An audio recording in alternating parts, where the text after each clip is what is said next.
Welcome to Alliance Military Database. Classified information requested. Establishing secure connection. Secure connection confirmed.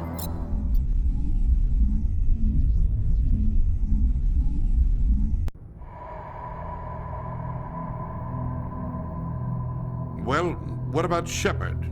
Earthborn, but no record of his family. Doesn't have one. He was raised on the streets, learned to look out for himself. He saw his whole unit die on a cruise. He could have some serious emotional scars. Every soldier has scars. Shepard's a survivor. Is that the kind of person we want protecting the galaxy? That's the only kind of person who can protect the galaxy. I'll make the call.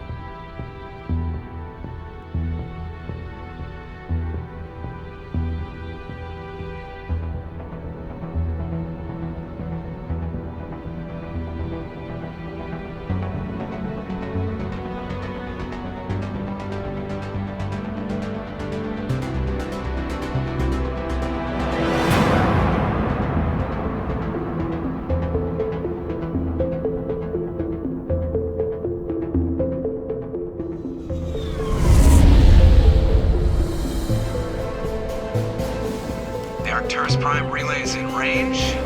Initiating transmission sequence. Commander.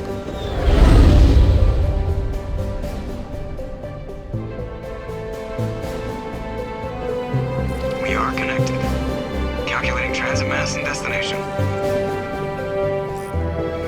The relay is hot. Acquiring approach vector. All stations secure for transit.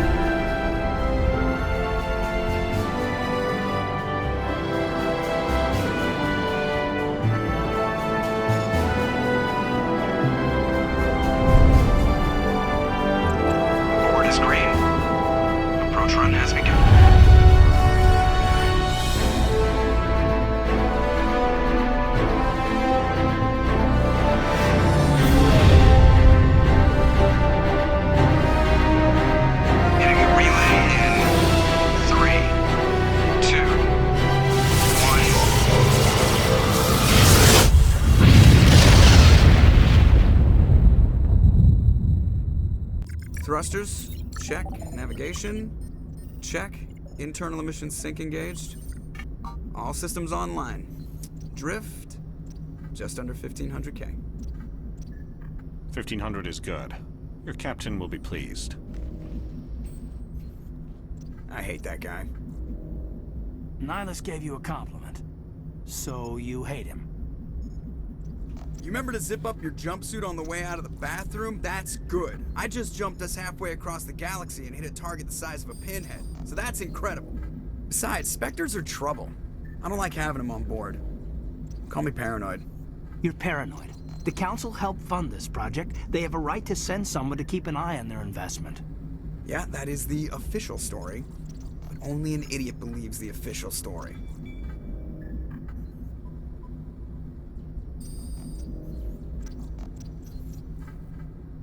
You always expect the worst. Well, bad feelings are an occupational hazard. But we don't go anywhere unless there's a good reason, so... what are we doing here? Joker, status report. Just cleared the mass relay, Captain. Stealth systems engaged. Everything looks solid. Good. Find a comm buoy and link us into the network. I want mission reports relayed back to Alliance Brass before we reach Eden Prime. Aye, aye, Captain. Better brace yourself, sir. I think Nihilus is headed your way. He's already here, Lieutenant. Tell Commander Shepard to meet me in the comm room for a debriefing. You get that, Commander?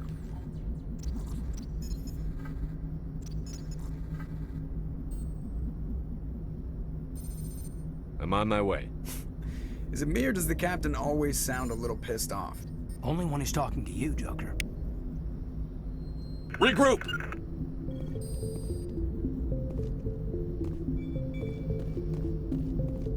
The Captain's waiting for you in the comm room, Commander.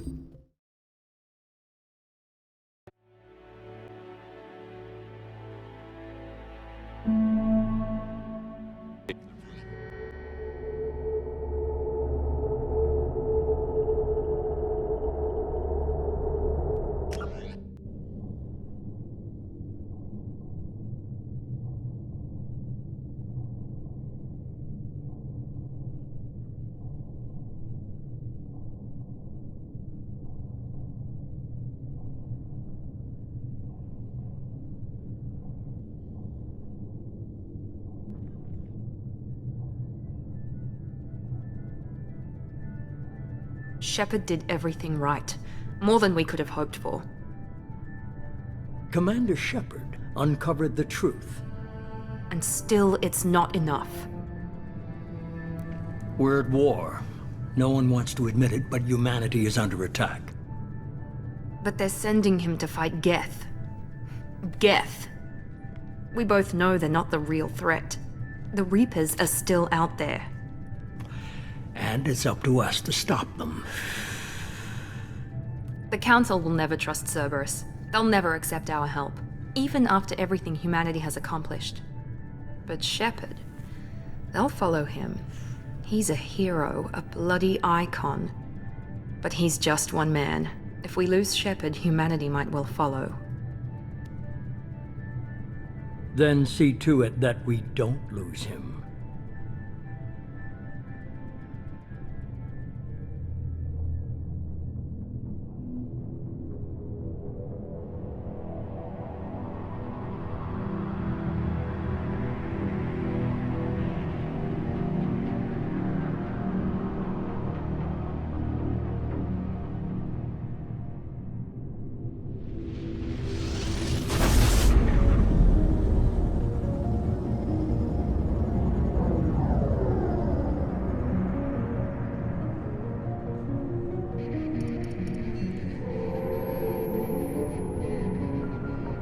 Disengaging FTL drives. Emission sinks active. Board is green. We are running silent.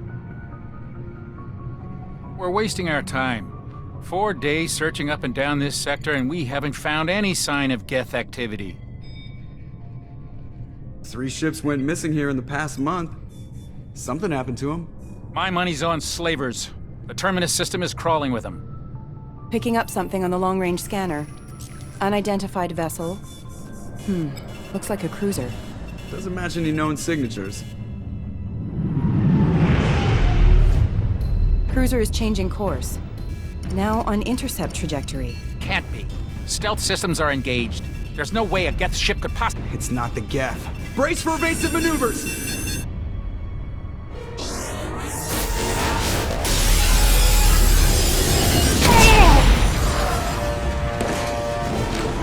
Presley! Kinetic barriers down! Multiple hull breaches! Weapons offline! Somebody get that fire out!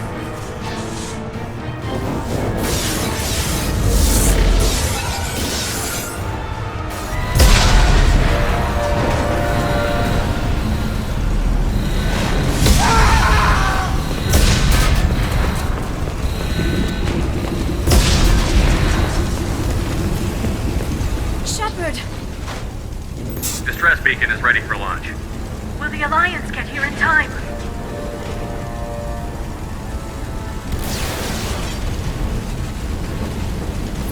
The Alliance won't abandon us. We just need to hold on. Get everyone onto the escape shuttle. Joker's still in the cockpit. He won't evacuate. I'm not leaving either.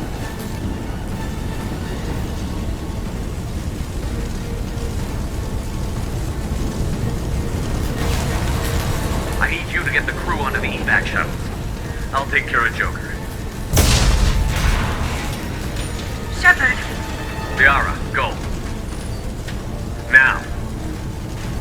Aye, aye.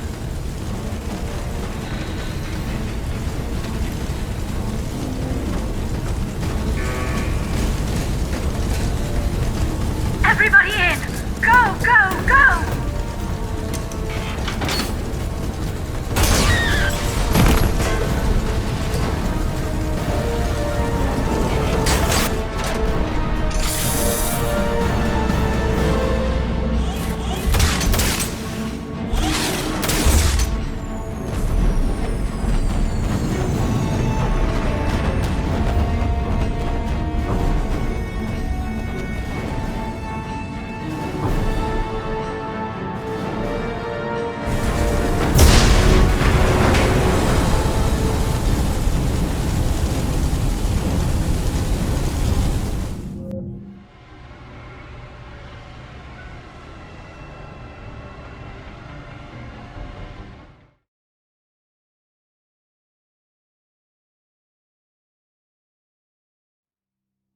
I've already lost count of the days since they relieved me of duty.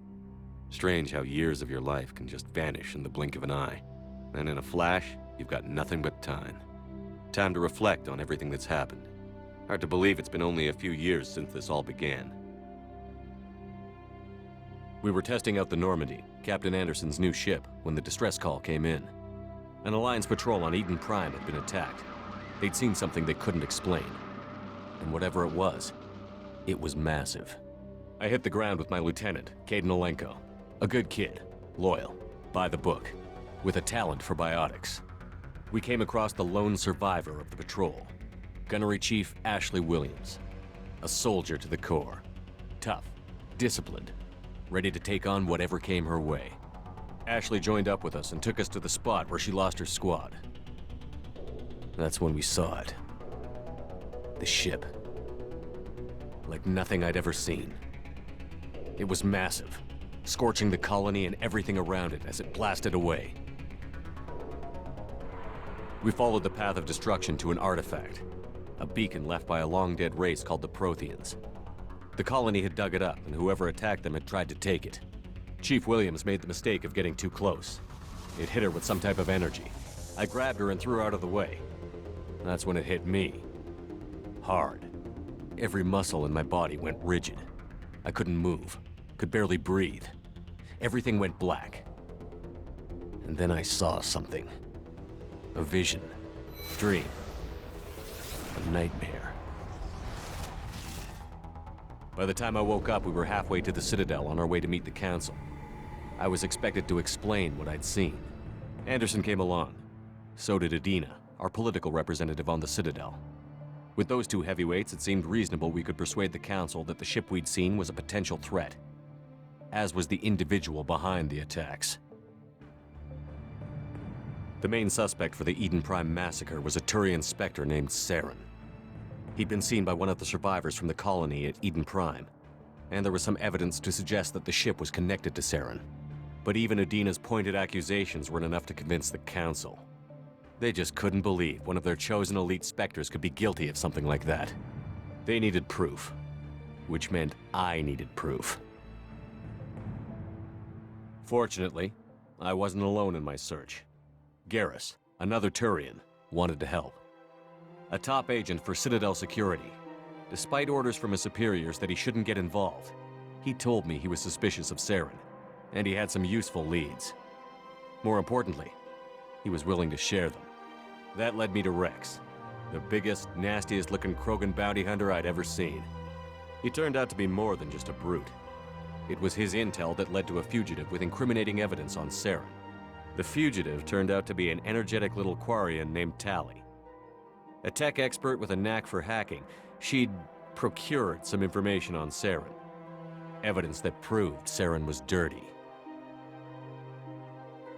Tali's evidence proved that Saren was responsible for the massacre on Eden Prime, and that the immense warship we'd spotted was in fact Saren's flagship.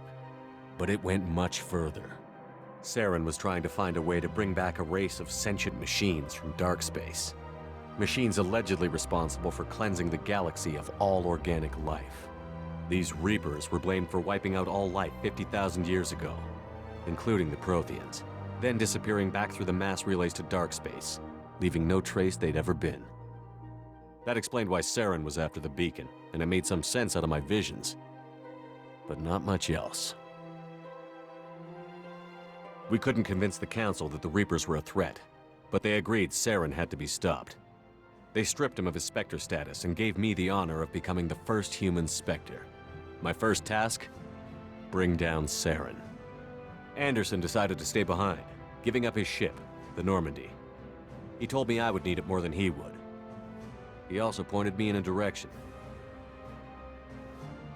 Liara, a Prothean expert, adept in biotics, and maybe most importantly, daughter of Benezia, Saren's top lieutenant. And like most Asari, as beautiful as she is intelligent, and born with a unique ability to meld with other species. Liara was able to help me decipher some of the vision the beacon had given me. Nothing concrete, but it gave me some clues. And a new appreciation for the Asari.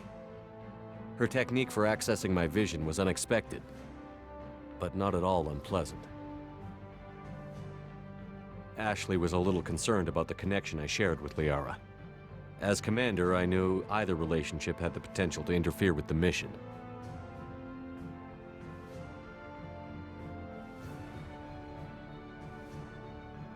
I told Liara about how I felt. Apparently, she'd felt it too. But we agreed we wouldn't let it get in the way of our mission. Finding Saren. Thanks to Liara's help, we had our next lead. Benezia. Saren had taken her to Novaria, where he'd enslaved a dangerous race of insect-like creatures, the Rachni. He ordered Benezia to use the same technique Liara had used on me to extract information from the Rachni Queen. The Queen's drones were everywhere, and they weren't happy. We had to fight through hundreds of them to get to Benezia. By the time we arrived, Saren was gone. With the information. I tried to reason with Benezia, but Saren had indoctrinated her. He had somehow acquired the ability to control people's actions and wills. Benezia wouldn't surrender, and Liara was forced to watch her mother die in her arms. And I was left with an angry, dangerous Rachni Queen to deal with. She claimed her drones would do no harm if I released her. But the Rachni had terrorized the galaxy before. I couldn't take the chance. I had a mission to do, and an army of angry Rachni would be one more problem I didn't have time to deal with. With Saren's top lieutenant dead, he was quickly running out of time and places to hide. I tracked him down at his base on Vermeer, but we soon learned it was more than a base of operations. It was a breeding ground. Saren was breeding an army of Krogan. He'd found a cure for the genophage, a disease inflicted on the Krogan to prevent them from breeding and taking over the galaxy. But the Krogan Saren was breeding were slaves, mindless beasts that obeyed Saren's will. I had to destroy the base, and all its research. Rex disagreed. Violently. Rex wanted the genophage cure for his people. I tried to convince him to help me destroy it, that these Krogan weren't real. But he wouldn't back down. Fortunately, Rex is smarter than he looks. He realized this wasn't the way to help his people, and that Saren was the real threat. When we finally got to the center of the base, I realized just how close Saren was to completing his plan. He was already in communication with the Reapers. Sovereign, Saren's flagship we'd all assumed was just a ship, was a Reaper. It spoke to me, threatened me. I could feel the menace it had for every living thing. It wanted me dead. It wanted us all dead. And I knew it was capable of doing just that. What I couldn't understand was why Saren would help it. But there was no time to think about it. Sovereign knew where we were. We had to destroy the base and get the hell out. I split up my team in 2 squads, sending Ash with one and Kaidan with the other as a distraction. We had a nuke, and we planned to use it. Before we could detonate the bomb, Saren showed up. We fought. I stalled him to make time for my team. And in talking to him, I realized the truth. It wasn't Saren who was indoctrinating everyone. It was Sovereign. The Reaper. And Saren was in deeper than all of them. He tried to convince me he was still in control. Said he found a way to reduce the Reaper's influence, but he was kidding himself. Or believing the lies Sovereign was telling him. Before I could convince him to stop, he ran, leaving me just seconds to extract my squad mates. I tried, but I wasn't fast enough. I could only save one of them. Kaidan was a good man, and a great soldier. But I had to choose, and I chose Ash. That was the last time Saren would slip away from me. I knew then, the next time we met, one of us would die. With my team mostly intact, we chased Saren and his army to Ilos, a long-lost planet that had once belonged to the Protheans. As we prepared for what we knew would be a desperate fight, I spoke to my crew. We were just one ship, against Saren's growing army. I assured them all that despite the odds, we could defeat him. Liara saw through my words. She knew I was hurting after Kaidan's death. She could sense my doubts. We both knew this mission could be our last. Until that moment, we'd put our feelings aside for the sake of that mission. But why wait? We gave in to each other, and it was perfect. While it lasted. We arrived on Ilos, close behind Saren.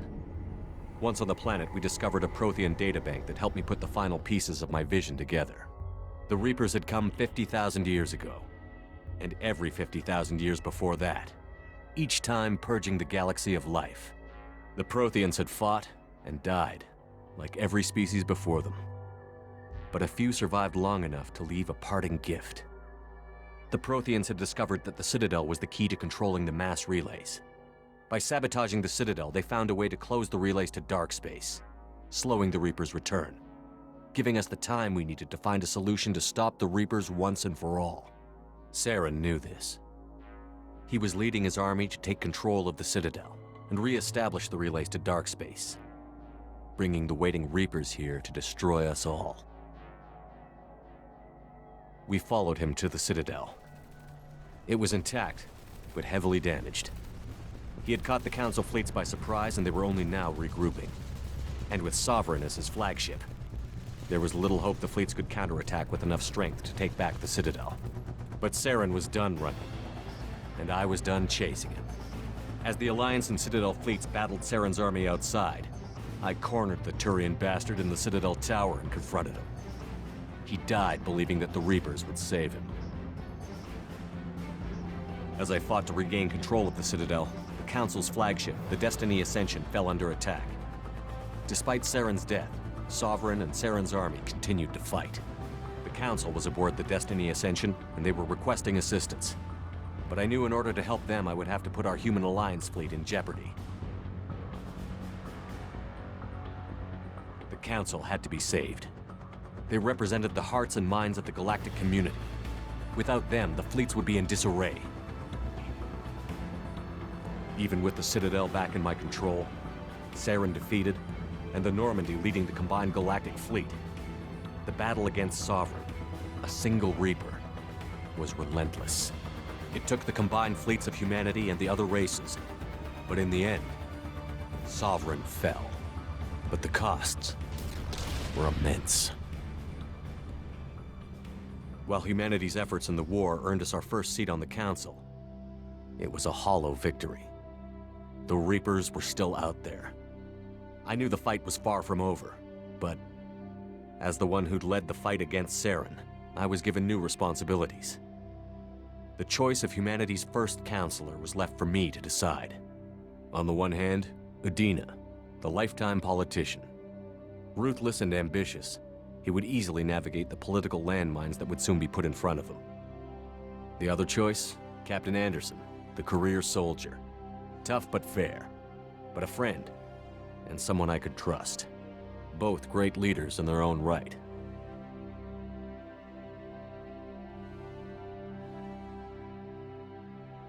Anderson didn't want the job, which was a sure sign he'd be perfect for it. No ambition to get in the way.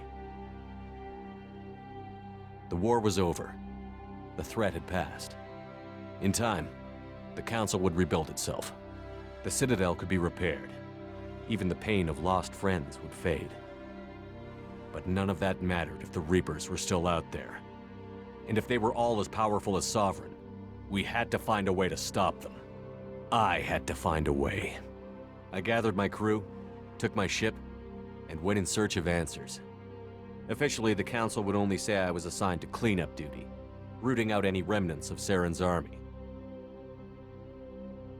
But the Geth and Saren were just the beginning. The Reapers had other plans. A few months after the battle for the Citadel, while we were on patrol, we were attacked by an unknown vessel. Before we knew what was happening, we were disabled and forced to abandon ship. The Normandy was destroyed. We lost a lot of good people.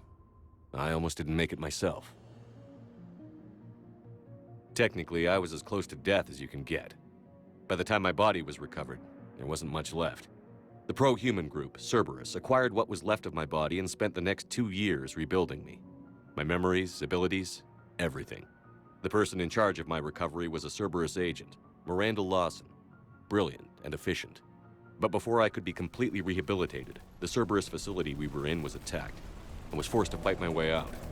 In my condition, I should have died. but an ex-Alliance soldier named Jacob Taylor kept me alive. We found Miranda, and we escaped. They took me to meet the Elusive Man, the leader of Cerberus and the one who had ordered me rebuilt. The Elusive Man lived up to his name, offering half answers to many of my questions. But he did explain why he had brought me back. He believed I was the one person who could stop the Reaper threat. And he explained that the Reapers had a new ally, an insectoid race called the Collectors, the ones who had attacked the Normandy 2 years earlier.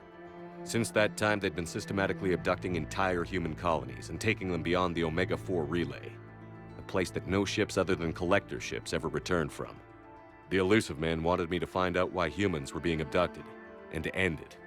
In return, Cerberus would outfit me with a rebuilt Normandy, weapons, and a skeleton crew, as long as I agreed to take along Miranda, Jacob, and an illegal AI named Edie. I told the Elusive Man I wanted my own team, people I knew. He already had a list of individuals that he wanted, people that might be willing to go on a suicide mission, to head beyond the Omega-4 relay and face the unknown. It was an interesting list. Ex-convicts, assassins, experimental scientists. In the end, it was my choice. It would take time and effort to recruit them all, and with more humans disappearing every day, I wasn't sure I should bother.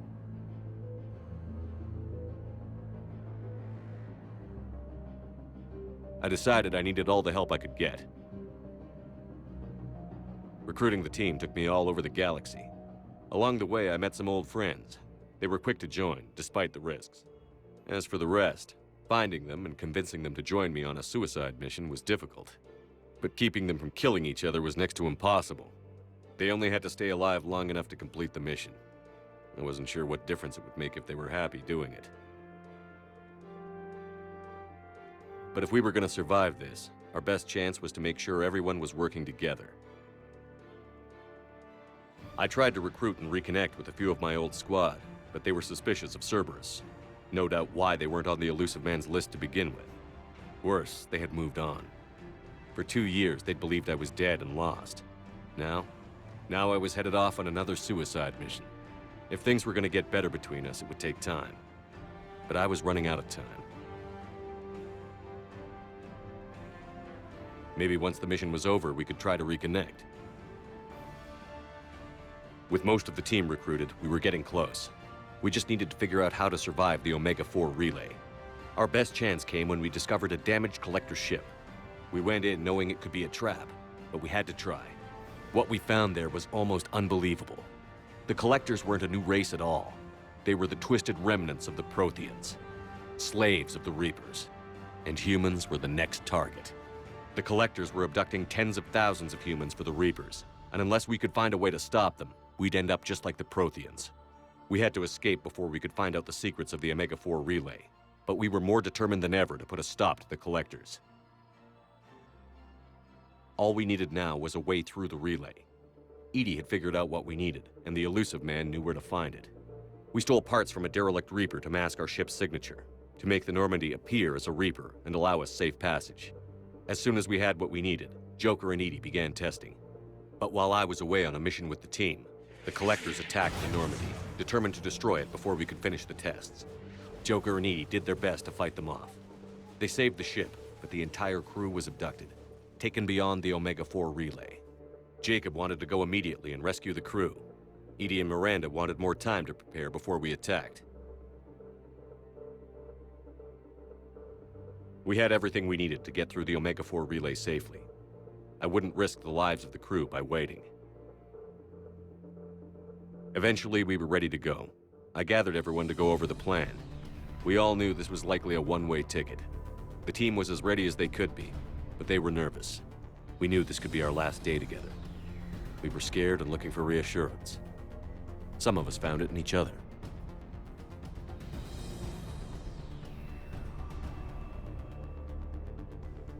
But I went to my cabin to be alone, to prepare for the attack, go over every detail. I had to make sure we were ready. The day of the attack, everything went as planned, at first. The Normandy made it safely through.